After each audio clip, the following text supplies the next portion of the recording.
అందరికీ నమస్కారం. తెలుగు కథల సమాహారానికి మీ అందరికీ స్వాగతం. ఇప్పుడు మనం వినబోయే కథ ఆడేపు లక్ష్మీపతి గారు రచించినటువంటి వ్యభిచారం అనే కథ విందాం.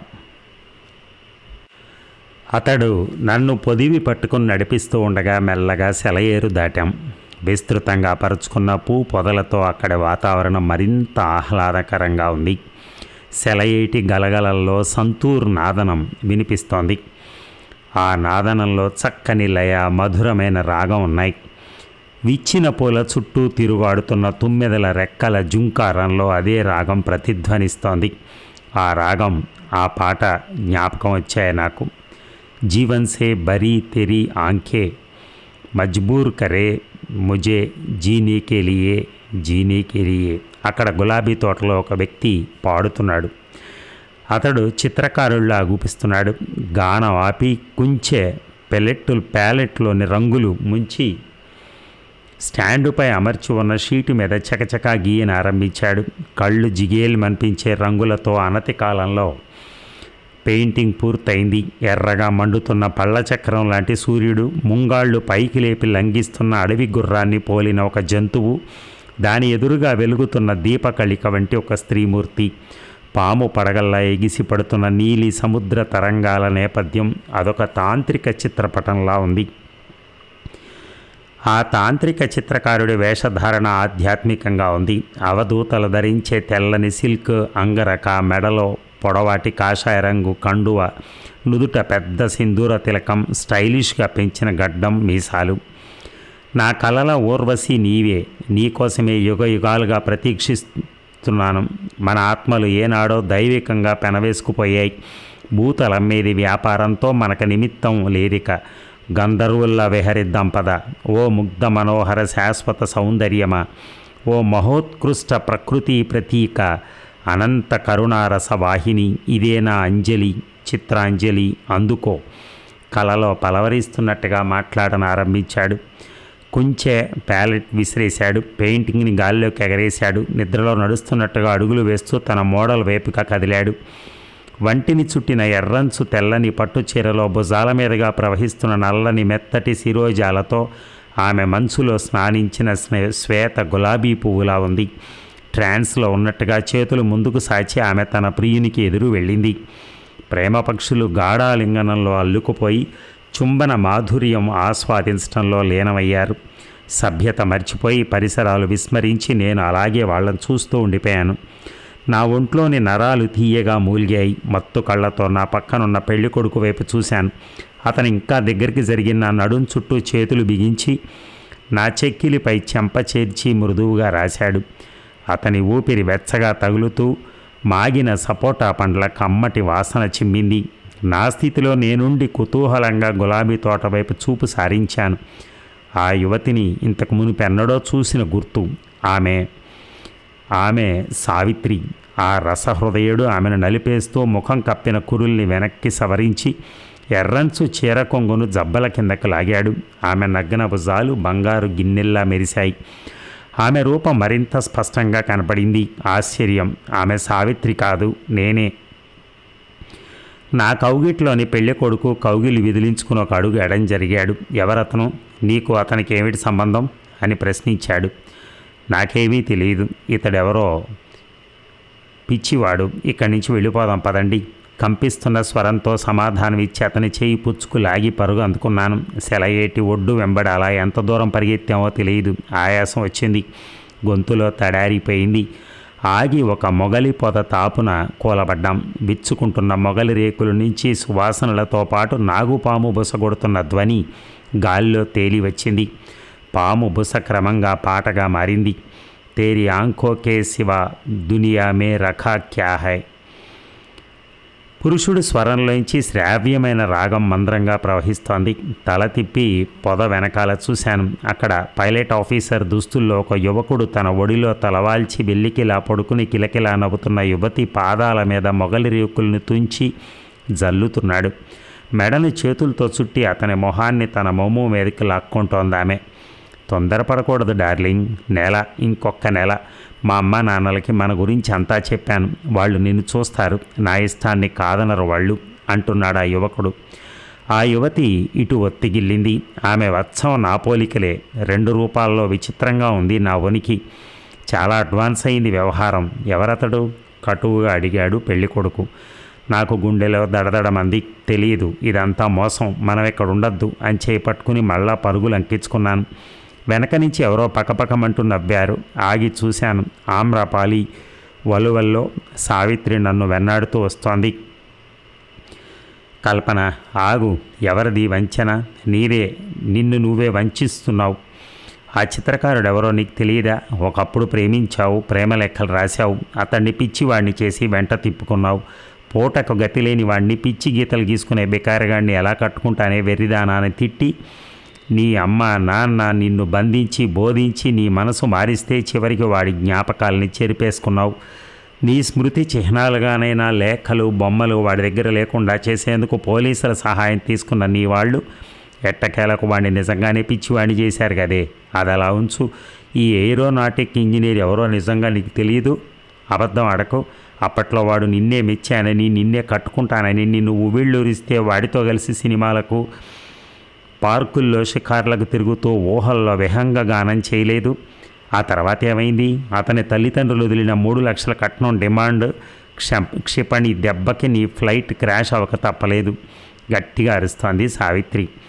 స్నేహితురాలి శ్రేయస్సు కోరకుండా సావిత్రి విపరీతంగా ఎందుకు ప్రవర్తిస్తోంది? సమయం సందర్భం లేకుండా ఏమిటి దీని పిచ్చివాగుడు? షటప్ యూ డర్టీ బిచ్ అంటూ గద్దించాను. పెళ్లి కొడుకు నా చేయి ఒడిసి పట్టుకున్నాడు.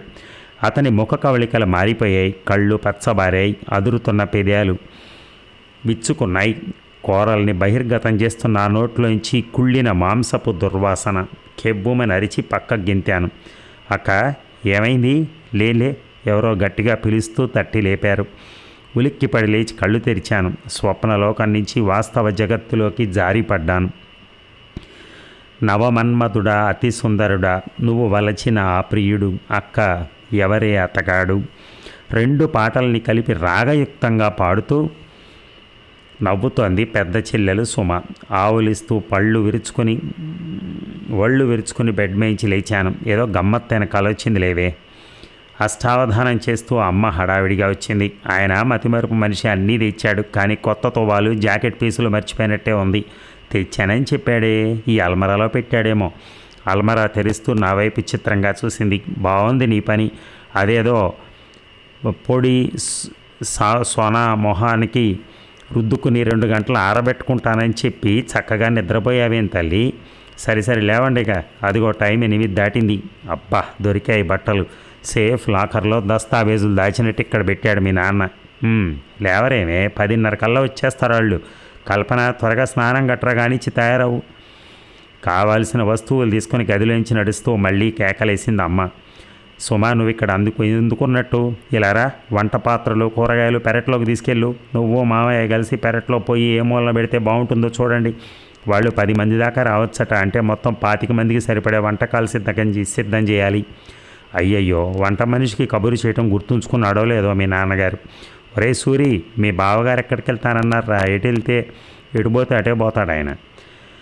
ఆశల ఆకుపచ్చదనం నిర్దేశకత్వం వహిస్తున్న రిహార్సల్లా ఉంది కుటుంబ సభ్యుల హడావిడి.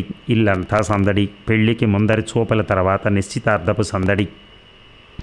పెహ్లా పెహ్లా ప్యార్ హై అంటూ రివైండ్ అయిన పాటలో హమ్ ఆప్కే హీ హై అంటున్న సాజనుని ఊహలు నాలో మరోసారి రిప్లై అవుతున్నాయి. మంచి సంబంధం వదలడానికి వీల్లేదు. ఆఫీసర్ ఉద్యోగి, అందగాడు, కట్నం మీద ఆశ లేదు, సాంప్రదాయమే ముఖ్యం అంటూ మధ్యవర్తిలా వ్యవహరిస్తున్న నాన్నగారి స్నేహితుడు సువార్త అందిస్తుంటే వింటున్న నాన్నగారి ముఖంలో 2 వారాల క్రితం దోబూచులాడిన ఆనందం దినదిన ప్రవర్ధమానమై ఈ దశమి నాటి శుక్రవారం ఇల్లంతా వెల్లివిరుస్తోంది. సూరి మామయ్య స్టీరియో సెట్ నుంచి వైర్లు లాగి టేప్ రికార్డర్ కనెక్షన్ ఇచ్చే పనిలో నిమగ్నమై ఉన్నాడు. నా చిన్ని చెల్లి ఉషా క్యాసెట్ తిప్పి చూస్తూ, మామయ్య, పెళ్లి సందడి, భారతీయుడు, కామోషి పాటలు వేవా అని అడుగుతోంది. ఇంకా తెస్తాను క్యాసెట్లు, ఫిలిప్స్ టాప్ 10, సంతూర్ టాప్ 10 వగైరా. కాసేపాగు. ఎప్పుడు ఆ గంతులు దుముకుడు అర్థం లేని పాటలైనా చక్కగా లవకోశ, సీతారామ కళ్యాణం పాటలు వినిపించరేమిరా? బోసి నోటితో చప్పరిస్తూ సణుగుతోంది అమ్మమ్మ. నీ కోసం కాదు సుమా, కల కాదు సుమా, పాట వేస్తా బే వెక్కిరిస్తున్నట్టుగా అంది ఉష. పరుగులాంటి నడకతో ఇంట్లోకి వచ్చాడు నాన్న. ఇంకా ఎక్కడ పనులు అక్కడే ఉన్నాయా? సూరి, ఆ పని ఆపు. వీడియోగ్రాఫర్కి మరోసారి చెప్పిరా, సరిగ్గా 10:30కి ఇక్కడ ఉండాలని. అర్థమైందా? వెంటనే తిరిగి రావాలి. మామయ్యకు పని పురమాయించి రామి ఎక్కడున్నావే అమ్మని పిలుస్తూ పెరట్లోకి వెళ్ళాడు. గుళ్ళో పంతులు గారిని కలిశాను. 11 గంటలకు వస్తా అన్నారు. ఇద్దరి జాతకాలు పరిశీలించి లగ్న బలం ఉందన్నారు. ముహూర్తాలు కూడా సూచించారు. ఉదయం లగ్నం అనుకూలంగా దోస్తోంది నాకు. 25 నాడు ఉదయం 10:35 సమయంలో కర్కాటక లగ్నం దివ్యంగా ఉందట. నాన్న చెప్తున్న దానికి కొడుతూ అమ్మ వెంకటేశ్వర స్వామి గుడి దిక్కు తిరిగి దండం పెట్టింది. ఈ సంబంధాన్నైనా జారిపోకుండా చూడు తండ్రి అని వేడుకొంది కాబోలు. గుండెల మీద కుంపట్లు 1, 2, 3 ఒక్క బరువన్నా దిగిపోని తండ్రి. వ్రతాలు, నోములు, ఉపవాసాలు, పట్టుదలను విక్రమార్కుడు వలె మళ్ళా ప్రయత్నాలు, వీలు వెంబడి సీరియలైజ్ అవుతున్న బేతాళ కథలు. థీమ్ ఒకటే, ఎత్తుగడ దృశ్యాలు వేరు. 1, 2, 5, 6 ముగింపున అదే ప్రశ్న. తలలో పెద్ద గాలపు కుక్కెంలాగా. ఎందుకు నచ్చలేదు? పిల్లేమంత బాగాలేదు, నలుపు రంగు. కట్నం అంత తక్కువ, దిక్కుమాలిన సంబంధం. అందరూ ఆడపిల్లలే, ఒక్క బామ్మర్ది లేడు. ముదురు మొహం పడ్డది, వయసు మీరిపోయింది పిల్లకి. ఒక్కొక్క కథ ముగింపున ఒక్కొక్క సమాధానం. మరో దృశ్యం మొదలైంది. ఫేస్ మాస్క్ కడుక్కొని స్నానం ముగించాను. రోజ్ వాటర్లో ముంచిన దూదిని ముఖానికి తుడుస్తూ అద్దంలో నా ప్రతిబింబం పరిశీలించాను. కళ్ళ కింద చీరలు మాయమయ్యాయి. చెంపల మీద మొటిమలు చాలా వరకు తగ్గిపోయాయి. ఫేస్ లిఫ్టింగ్ ప్రక్రియ బాగా పనిచేస్తోంది. ముఖంలో కొత్త కళ్ళ చోటు చేసుకుంది. అందగత్తెను అని చెప్పుకోజాలిన రూపం కాదు నాది. అంత మాత్రాన నేను అనాకారిని కాను. అవయవాల పొందికలో ఏ లోపము లేదు. అయినా నన్ను నచ్చేందుకు గాను ఆ వచ్చేవాడు ఇష్టారాజ్యంగా కోరే ఇంకేమైనా అర్హతలు సాధించడం నా శక్తికి మించిన పని. పాపిట తీస్తుంటే ముంగురుల్లో 2 వెండి పోచలు కంటబడ్డాయి. ఒంట్లోని కొన్ని శారీరక మార్పుల్ని నియంత్రించచ్చు కానీ వయస్సుతో పాటు వెన్నంటి వచ్చే సహజ మార్పుల్ని అరికట్టడం ఎలా? అయినా 26 ఏళ్లకే అమ్మ లెక్క ప్రకారం అయితే 22 సుమా. ముదిమి మీద పడ్డట్ట. నా మనసులో ఏదో దిగులు, అశాంతి అలల్లా కదిలాయి. దువ్వెన చేయి జారి కింద పడింది. దాన్ని తీయాలని కూడా అనిపించలేదు. అసలు ఆడపిల్ల పెళ్లి గురించి ఈ ప్రపంచానికి ఎందుకింత బాధ? స్త్రీకి పెళ్లి మాత్రమే జీవితంలో ఏకైక లక్ష్యమా? మగవాడి తోడు లేకుండా మగువ మనుగడ సాగించగలదు అని సావిత్రి నిరూపిస్తోంది. ఒంటరిగా ఉండటంలోనే స్త్రీకి ఎంతో హాయి, స్వేచ్ఛ ఉన్నాయని ఆమె అనుభవపూర్వకంగా చెప్తోంది. ఆ మాటల్లో ఎంత స్పష్టత, ఆత్మవిశ్వాసం తాండవించాయి. సావిత్రి నా ఆలోచనల్లో అంతర్లీనంగా ప్రవహిస్తోంది. సావిత్రిని నేను వారం రోజుల క్రితం బ్యూటీ పార్లర్లో కలుసుకోవటం జరిగింది. ఆమె ఇంటర్లో నా క్లాస్మేట్. సరిగ్గా 10 ఏళ్ల తర్వాత కలిసిన సావిత్రి నన్ను గుర్తుపట్టి సమీపించి పలుకరించేదాకా ఆమెను నేను పోల్చుకోలేకపోయాను. నేను సవ్వీని అంటుంటే అలా గుడ్లు అప్పగించి చూస్తావేమిటి? ఎస్, సవ్వీని. చాలా మారాను కదూ. నేను అంటాను మార్పు సహజం, అనివార్యం కూడా అంటూ నన్ను కావలించుకుంది. అప్పటికి ఇప్పటికీ చాలా మారింది సావిత్రి. మొదటి నుంచి చూపర్లను ఆకట్టుకునే రూపం ఆమెది.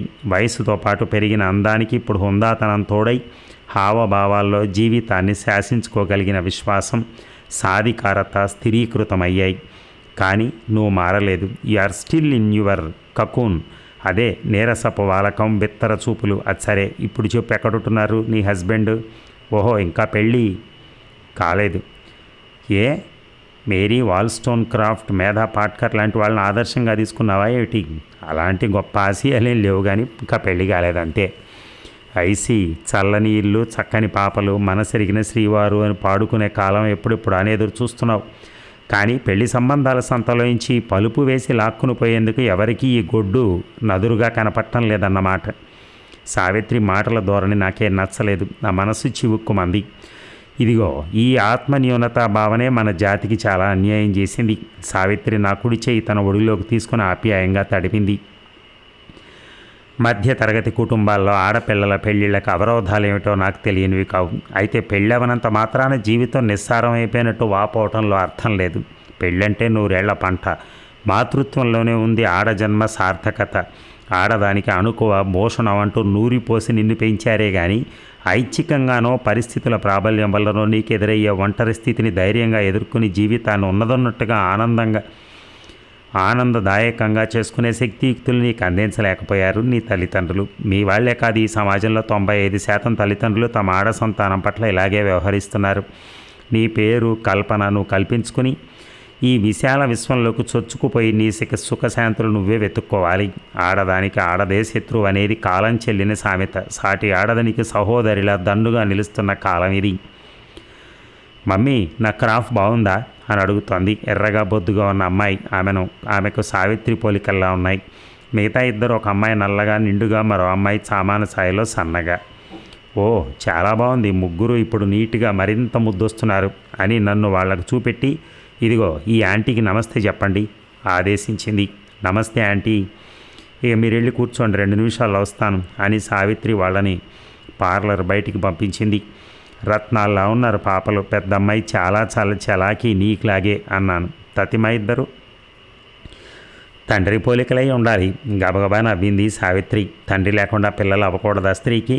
లేత రాగి రంగు బాబ్డ్ హెయిర్, నల్లటి స్లీవ్లెస్ జాకెట్, ముడతలు పడుతూ చెదురుతూ అలలాగా రెపరెపలాడుతున్న పసుపచ్చని మెటల్ షిఫాన్ చీర, తీర్చిన కనుబొమల కింద పెద్ద కళ్ళు, రోజా రంగు నున్నని బుగ్గలు, పైపైన లిప్స్టిక్ రాసిన ఎర్రని పెదాలు, సౌందర్యానికి నిర్వచనంగా నిలబడిన ఆహ్లాదిస్తున్న సావిత్రి వ్యక్తిత్వంలోని మరో పార్శ్వం నాకు అర్థం కాకుండా ఉంది.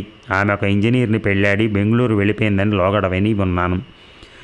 వాళ్ళకి డాడీ లేడు, మమ్మీని నేను మాత్రమే ఉన్నాను. వాళ్ళు నా పెంపుడు పుత్రికలు. అనాథాశ్రమాల నుంచి దత్తత తీసుకున్నాను. వాళ్ళని రేపటి వనితలుగా తీర్చిదిద్దుతాను అని విజిటింగ్ కార్డు ఇచ్చి నన్ను తర్వాత తప్పక్కలు అని చెప్పి వెళ్ళిపోయింది.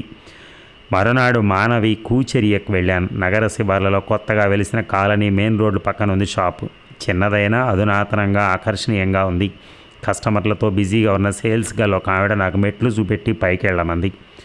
ఆ ఫ్లోర్లో వర్క్షాపు, ఆఫీస్ గది ఉన్నాయి. సావిత్రి నన్ను సాధారణంగా ఆహ్వానించి కూర్చోమంది. అక్కడ భారీ యంత్రాలేం లేవు. సాధారణమైన చేతి వృత్తి నిపుణులు, కుట్టు పని, అల్లికలు అందరూ ఆడవాళ్లే తెచ్చేస్తున్నారు. వాళ్లతో మాట్లాడాను. వివాహితులు, పెళ్లి ప్రయత్నాలు సఫలం కాని వాళ్ళు, పెళ్ళిళ్ళు విఫలమైన వాళ్ళు, వితంతువులు, విడాకులు తీసుకున్న వాళ్ళు, అన్ని వర్గాల అన్ని వయసుల వాళ్ళు ఉన్నారు.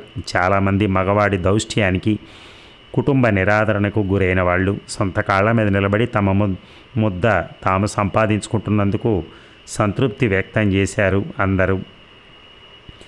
నేను కూల్ డ్రింక్ దాక్కుతుంటే నాకు ఎదురుగా వచ్చి కూర్చుని సావిత్రి చెప్పుకుంటూ పోతోంది.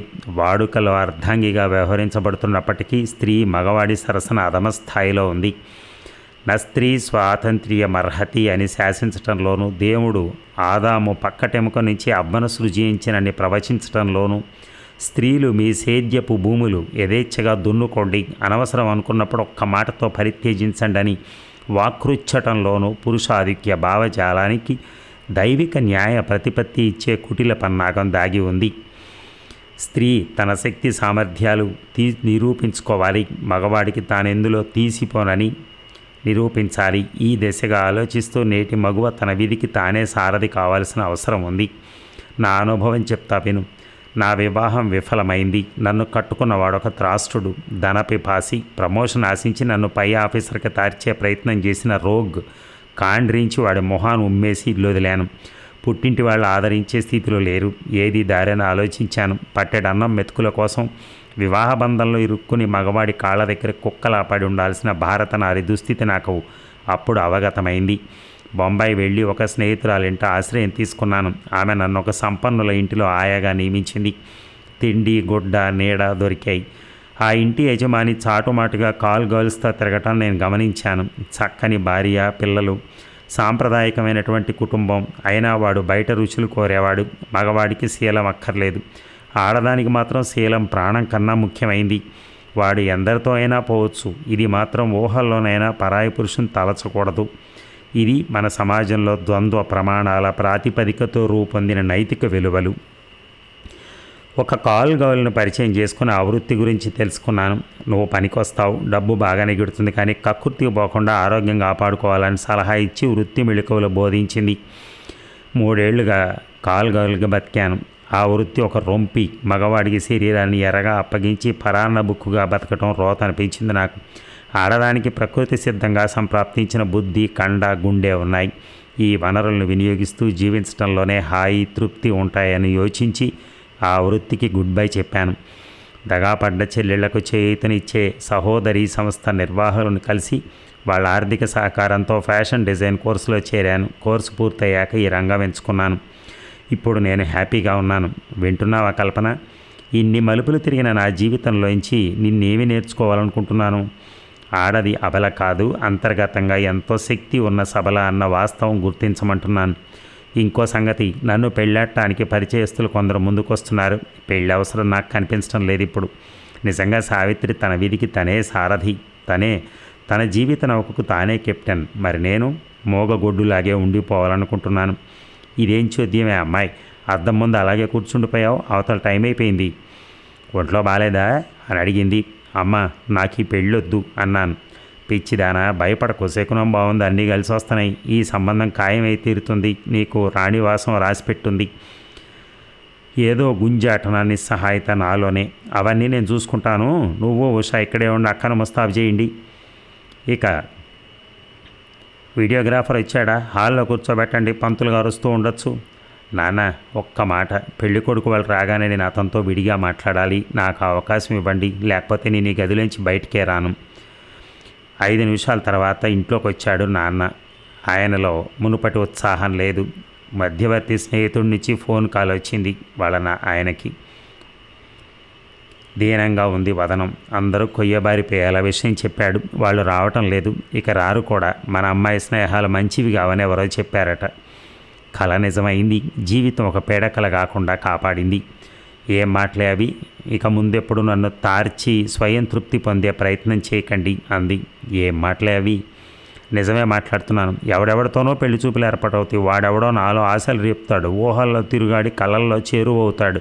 ఈ మానసిక వ్యభిచారం చాలునమ్మా, ఇక చాలు. నెత్తి మీద ఎన్నాళ్ళ నుంచో మోస్తున్న బరువు దిగిపోయినట్టు, దేహాన్ని మస్తిష్కాన్ని ఇన్నేళ్లు బంధించిన అదృశ్య సంఖ్యలు తెగిపోయినట్టు నా హృదయం తేలికైంది. దిట్టమైన ఆవులింత ఒకటి వచ్చింది.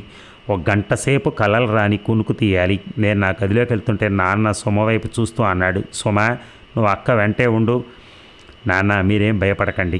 అఘాయిత్యం చేసుకోవటానికి నేను మీ పాత కల్పనను గాను. ప్యూపా దశలోంచి బయటపడ్డాను. ఎగరవలసిన దిశ వైపు దృష్టి సారిస్తున్నాను. ఆడది అబల కాదు, అంతర్గతంగా ఎంతో శక్తి సామర్థ్యాలున్న సబల. సావిత్రి మాటలు వీణ నిక్కోణాల్లా చెవి దగ్గర మారు మోగుతుంటే హాయిగా కళ్ళు మూసుకున్నాను. అదండి కథ. ఊకే వచ్చినప్పుడల్లా పెళ్లి చూపులు కూర్చోవటం, వాడేమో బాగాలేదని చెప్పటం, వీళ్ళేమో పక్కకి వెళ్ళిపోవటం, బాధపడుతూ ఉండటం, ఇవన్నీ చూసి ఆమె ఎన్ని ఆలోచనలు చేసిందో చూడండి. చివరికి లాభం లేదు, నాకు అసలు ఈ పెళ్ళే వద్దు అని చెప్పనేసి ప్రశాంతంగా పక్కకు తప్పుకుంది. ఆ తప్పులు చేయటం కూడా తప్పని తెలిసి ఆమె ఇప్పుడు శక్తి సామర్థ్యాలున్న సబల. అంతర్గతంగా ఆడది ఎప్పుడైనా సరే అబల కాదు. కావాలంటే ఏ ఉద్యోగం చేసుకునైనా హాయిగా బతకొచ్చు. అలా అని ఈ కథ ద్వారా మనకు తెలుస్తుంది. ఎందుకంటే అవతల మగవాళ్ళు ఎవరైతే ఉన్నారో వచ్చిన వాళ్ళు రకరకాల కబుర్లు చెప్పడం, రకరకాలుగా డబ్బులు అడగటం, రకరకాలుగా ఆ అమ్మాయి బాగాలేదంటాం, లేకపోతే ఆమె గురించి బయట నుంచే ఇన్ఫర్మేషన్ తీసుకొని రావటం, ఇలాగా. సో ఆడవాళ్ళకు ఒక్కళ్ళకైనా ఈ సమస్యలు, మగవాళ్ళకు ఉండవా? మగవాళ్ళు ఎక్కడైనా తిరగచ్చా? ఇది కూడా ఒక పాయింట్ వచ్చింది దీంట్లో. Thank you. ఈ కథ ఆహ్వానం అనే పత్రికలో ఏప్రిల్ 97వ సంవత్సరంలో ప్రచురితమైంది. ధన్యవాదాలు.